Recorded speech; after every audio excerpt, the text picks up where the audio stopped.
Hello students, इस lecture में हम लोग 16 टू 30 ये नंबर के क्वेश्चन सॉल्व करेंगे। तो 16 नंबर का क्वेश्चन है, the colour code of the resistance is given below, the value of resistance and tolerance respectively are. ठीक है, एक काम करते पहले देख लेते, गोल्ड दिया हुआ है यहाँ पे, क्लियरली दिखेगा तुमको, violet, yellow, violet, brown, gold. Gold यानी कितना होता है 0.5%, 0.5%, 0.5%, ये तो गलत है ऑप्शन, है ना। अब देखते हैं हमारे यहाँ पे क्या बोला है, येलो, वायलेट, ब्राउन। तो हमारा याद रखने का क्या है, B B Roy of great Britain has very good wife. 0 1 2 3 4 5 6 7 8 9, ये स्टेटमेंट याद रखना था। पहला क्या है, येलो, येलो यानी 4। दूसरा क्या है, वायलेट, वायलेट, वायलेट, वायलेट यानी 7 इंटू 10 टू द पावर। तीसरा क्या है, ब्राउन, बीबी रॉय, ओके, रॉय यानी बीबी ब्लैक ब्राउन यानी 10 टू द पावर 1, ओके। तो it becomes 47 into 10 to the power 1, which is 470 ohms, है ना। So correct answer is option A. Clear with this? Okay, simple था ये question. Okay. Next, the solids which have negative coefficient of resistance are.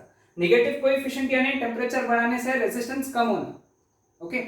तो इस case में answer जो है ये थोड़ा एम्बिगुअस क्वेश्चन भी हो सकता है, सेमीकंडक्टर्स भी फॉलो करते हैं, इंसुलेटर्स भी फॉलो करते हैं, तो मेरे हिसाब से आंसर होना चाहिए insulators and semiconductors, okay. Next, for transistor action which of the following statements is correct. Correct वाला स्टेटमेंट कौन सा है ये निकालना है। The base reason must be very thin and lightly doped, ये सब एक समझते हैं, पहला ही स्टेटमेंट करेक्ट है अपना। सेकंड और थर्ड और फोर्थ ये इनकरेक्ट ही रहेंगे। Base emitter collector region should have same doping level, गलत।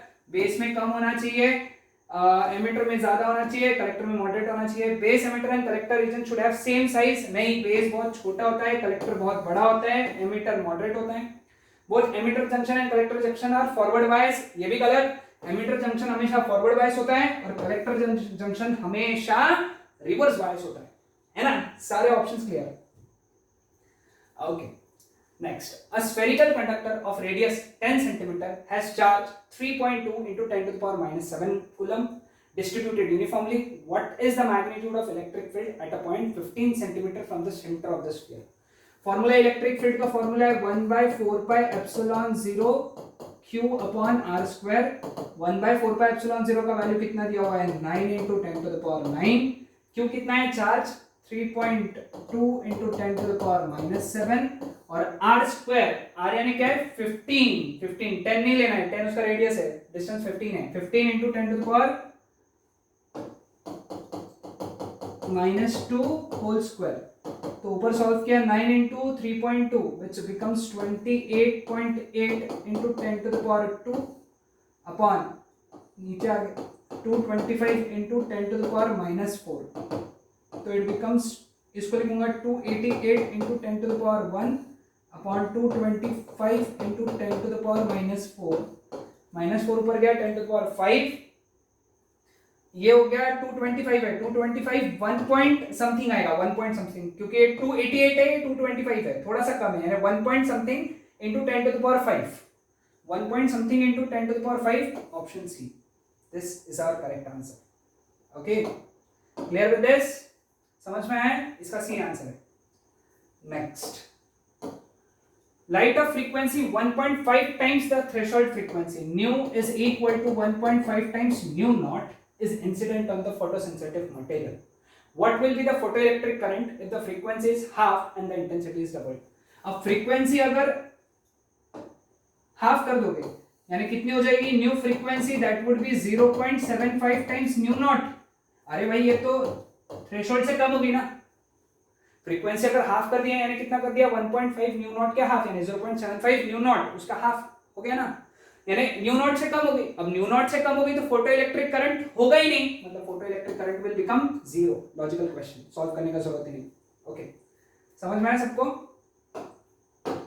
Next, two particles of mass 5 kg and 10 kg respectively are attached to the two ends of the rigid rod of length 1 meter with negligible mass.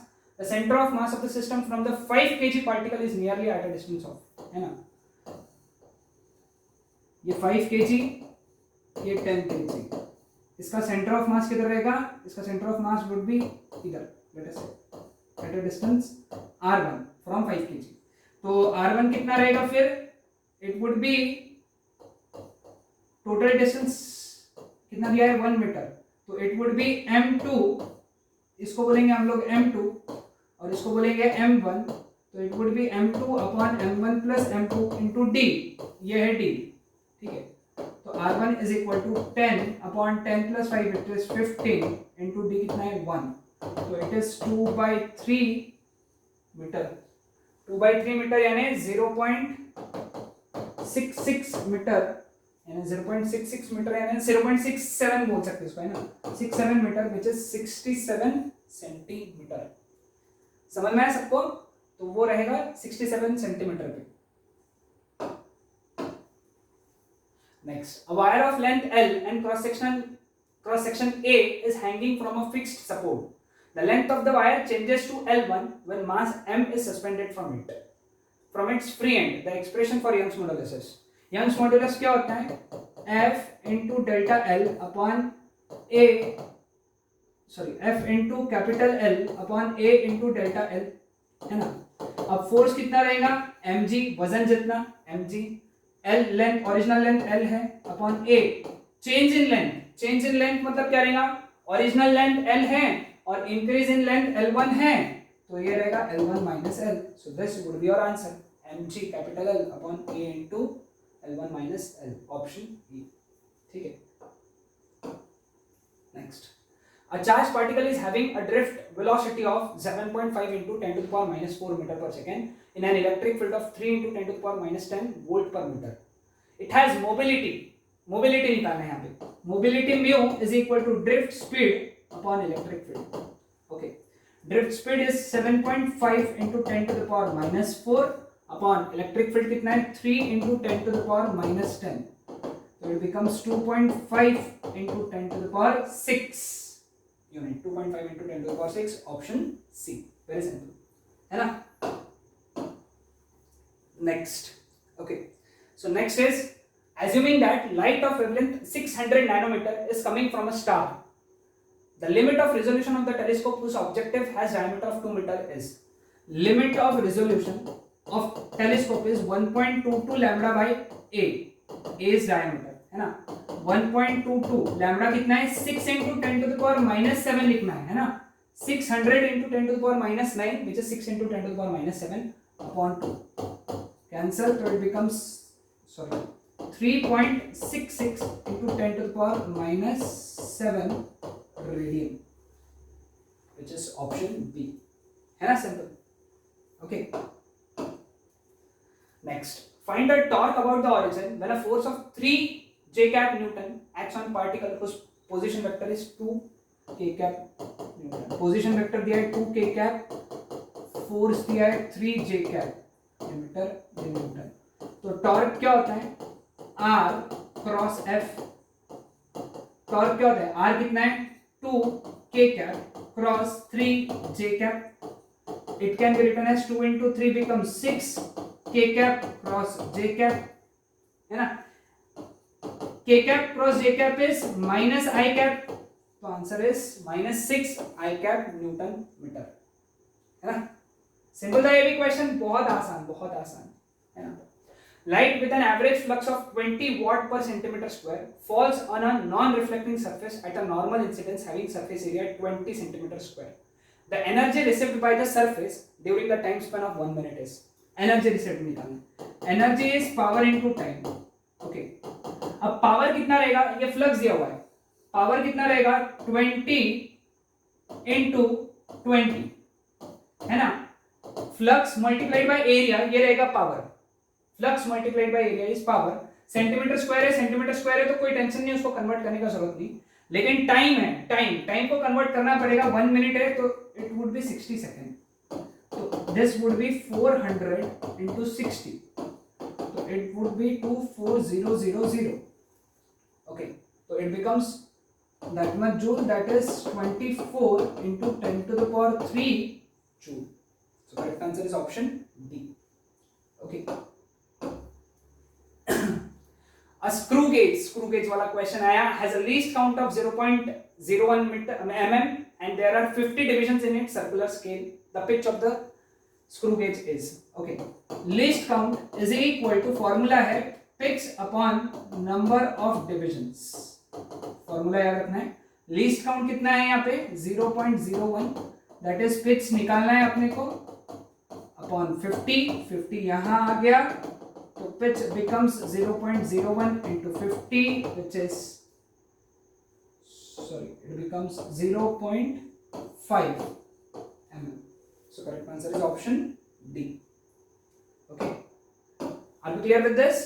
Okay, next 28 number. The capacitance of a parallel plate capacitor with air as a medium is 6 microfarad. With the introduction of dielectric medium, the capacitance becomes 30 microfarad. 6 microfarad, 30 microfarad, इसका मतलब K जो हो गया that is 30/6 which is 5. Okay. तुमको निकालना है K नहीं निकालना है डाइलेक्ट्रिक कांस्टेंट, तुमको निकालना है permittivity of the medium. Permittivity of the medium epsilon that is equal to K epsilon 0। Very simple है ना, फॉर्मूला ही है। तो एप्सिलॉन इज 5 into एप्सिलॉन 0 का वैल्यू दिया हुआ है 8.85 into 10 to the power minus 12, तो it becomes 25, 2 5 8s are 42, 4 5 8s are 40, 44 into 10 to the power minus 12, तो epsilon becomes 0.4425 into 10 to the power minus 10। Unit तो यही रहेगा coulomb square, newton to the power -1, metre to the power -2। Okay, so correct answer is option D, है ना। Very simple, simple calculations के questions आ रहे हैं ना। Okay, so this is 29 question, है ना। The energy equivalent of 0.5 gram of a substance, simple again Einstein equation, E is equal to delta m into c square. Delta m mass कितना है 0.5 gram है, इसलिए 10 टू द पावर -3, c का square that is 9 into 10 to the power 16, है ना। 3 into 10 to the power 8 का square, तो multiply किया तो 4.5 into 10 to the power 13 joule. Correct answer is option C. Again formula based question, last question of this video, 30th number. A body weighs 72 newton on the surface of the earth, what is the gravitational force on it at a height equal to half the radius of the earth, and mg दिया हुआ है that is 72 newton. okay, gravitational force at height is given by g capital M small m upon r plus h whole square। ठीक है, तो it is g capital M small m upon r plus h is r half the radius of the earth, यानी h is equal to r by 2 whole square, तो f becomes g capital M small m upon it is 3r by 2, उसका square is 9r square by 4, तो it can be written as 4 by 9 g capital M small m upon r square। ठीक है, अब इसको मैं separate कर दूंगा क्योंकि g capital M upon r square is small g का फॉर्मूला होता है small g is equal to g capital M upon r square।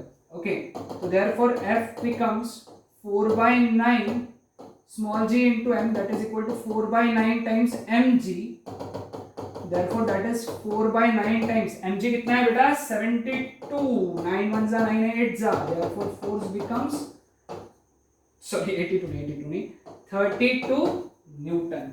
so this is our answer। तो ये थे हमारे अगले 15 क्वेश्चंस, मतलब 16 to 30, 31 to 45 क्वेश्चंस अभी थोड़ी देर में वापस आ जाएंगे।